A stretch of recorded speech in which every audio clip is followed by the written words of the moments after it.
J'ai perdu des amis à chaque étape de ma vie. Mon cercle proche a toujours été très très petit. Très très petit. Très petit. Je pense aussi que je grandis très rapidement parce que je ne m'accroche pas longtemps aux choses. Dès qu'une chose ne m'apporte plus de valeur, je m'en débarrasse. Je vois ma vie comme des saisons de 3 à 5 ans. D'abord, j'étais un dragueur invétéré au lycée et en même temps, j'étais profondément en colère. J'avais des amis au lycée, mais dès que j'ai quitté le lycée, j'ai pratiquement coupé le contact avec eux. Puis, j'ai eu une sorte de révélation. Mon père m'a dit que j'étais un être humain nul, que j'avais une terrible réputation et que je devrais peut-être arrêter d'être la personne que j'étais. Alors j'ai changé. J'ai arrêté de boire autant. J'ai commencé à aller en cours, à étudier 12 heures par jour, à présider une fraternité. C'était ma saison universitaire. J'ai eu des amis à cette époque-là, et quand j'ai quitté la fac, j'ai à nouveau coupé les ponts avec presque tous ceux que j'avais rencontrés. La majorité des gens sont nuls dans la plupart des choses et ne sont pas faits pour la grandeur, à cause de qui ils sont et des choix qu'ils sont prêts à faire.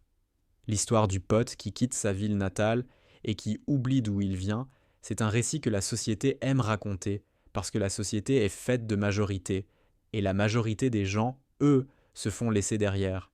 Quand on regarde les choses qu'on veut obtenir dans la vie, il y a un prix à payer pour tout. Tu n'achètes pas tout ce que tu vois au centre commercial. Pourquoi? Pas parce que tu ne veux pas les objets, mais parce que tu ne veux pas en payer le prix. Ce n'est pas parce qu'un t-shirt ou une veste te plaît que tu es prêt à faire l'échange. Les gagnants et les perdants ont les mêmes objectifs. L'objectif ne te rend pas unique. C'est ta volonté de payer le prix qui te rend unique. Tout le monde veut être riche. L'une des raisons pour lesquelles je coupe les gens plus rapidement que la moyenne, c'est que je n'aime pas les étiquettes qu'ils collent sur moi.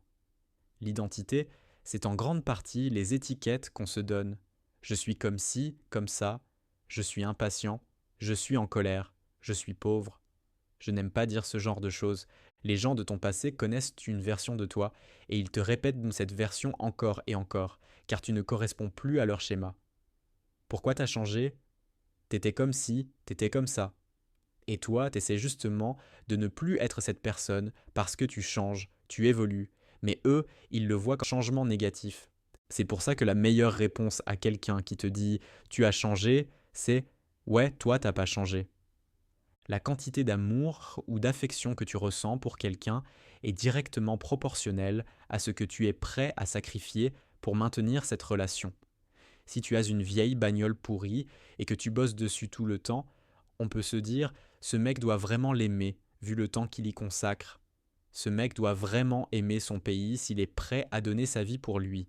Alors, qu'est-ce que tu es prêt à sacrifier pour entretenir une relation? Si la réponse est pas grand-chose, alors combien tu l'aimes vraiment? C'est un super filtre pour moi. Ce n'est pas est-ce que j'aime mes amis, c'est plutôt lesquels j'aime le plus, lesquels suis-je prêt à sacrifier le plus pour garder cette relation. Je crois beaucoup en l'utilité. Il y a un échange dans chaque relation. Tu donnes quelque chose et tu reçois quelque chose en retour.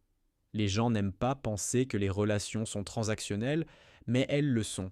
C'est juste que le mot transactionnel sonne commercial. Mais du point de vue du comportement, il n'y a que deux options. Un comportement est renforcé ou il est puni. C'est tout.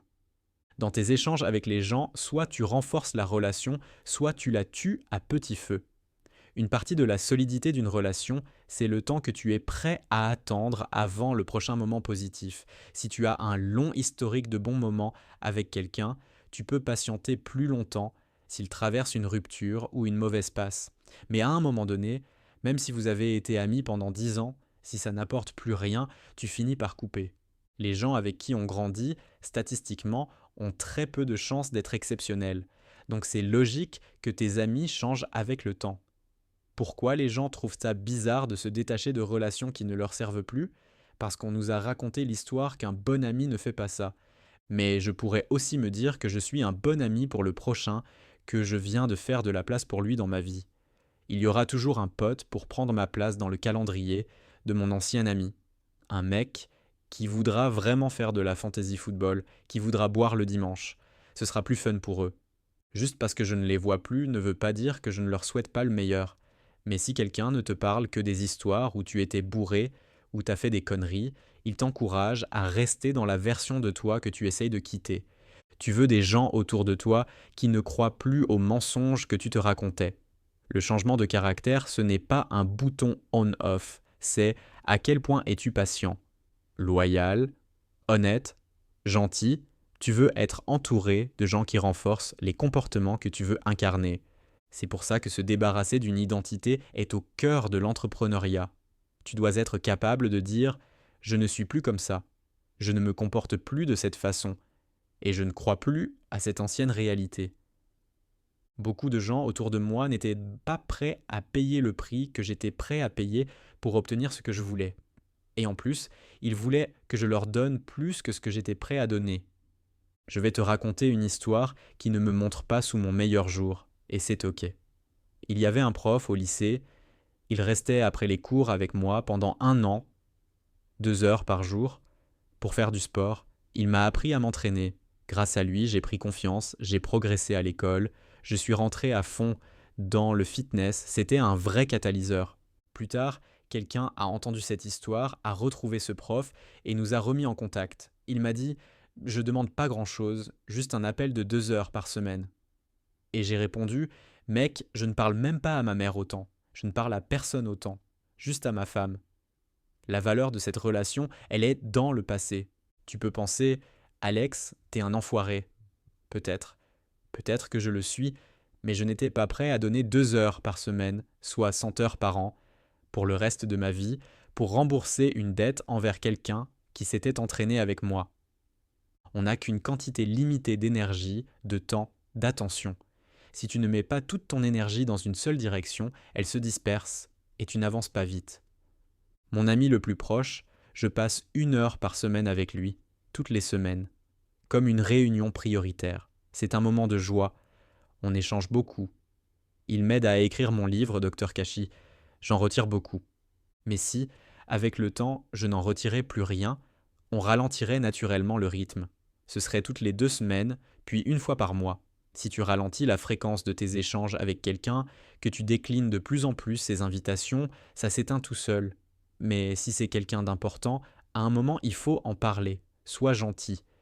Et la meilleure façon d'être gentil, c'est d'être honnête. La façon la plus simple d'être honnête, c'est, si tu parles de quelqu'un derrière son dos, dis-le lui en face. Genre, Sandra est un peu partout en ce moment, elle boit un peu trop. Dis-le lui. Sandra, t'es un peu partout en ce moment, tu bois un peu trop. Je suis pas sûr de vouloir traîner avec ça en ce moment. Les gens n'ont pas le cran de faire ça.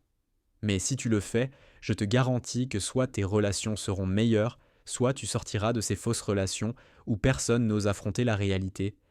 Et peut-être que tu auras une chance de les faire se rendre compte qu'ils ne sont plus sur le chemin qu'ils voulaient emprunter.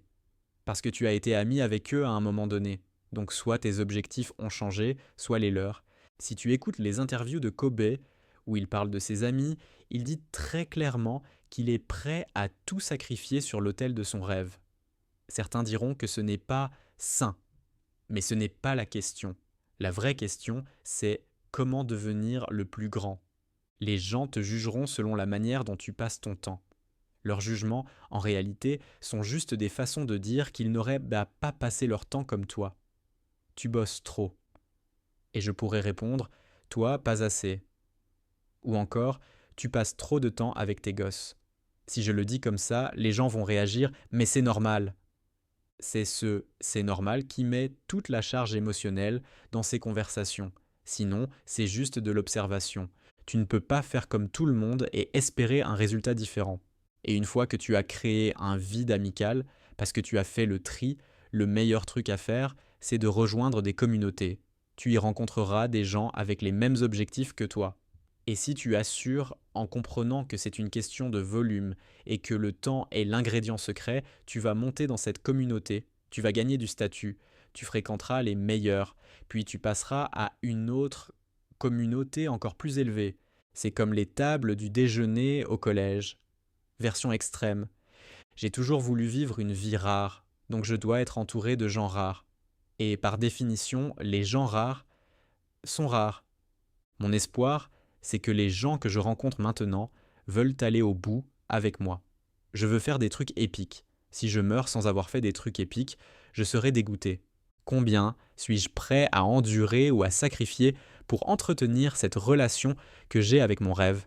Si j'ai eu plein d'amis à différentes époques de ma vie, ça me va. Merci pour cette saison. C'était génial. Je ne crois pas que tout doive durer pour que ce soit bien.